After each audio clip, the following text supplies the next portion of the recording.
എനിക്ക് സുഖം. അല്ലെങ്കിൽ ഈ പണി മുഴുവൻ ഞാനാ ചെയ്തോണ്ടിരുന്നത്. ചേട്ടന് പഴഞ്ചോറ് കിട്ടിയോ? നീ വിചാരിക്കുന്നത് പോലെയുള്ള ആ പോപ്പിയൊന്നുമല്ല ഞാൻ. അയ്യോ, ചേട്ടൻ ദേഷ്യപ്പെടാൻ മാത്രം ഞാൻ ഒന്നും പറഞ്ഞില്ലല്ലോ.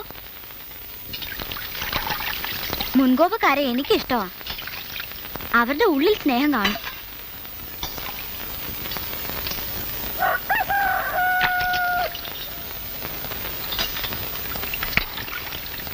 ചേട്ടൻ ആരെങ്കിലും ലവ് ചെയ്തിട്ടുണ്ടോ?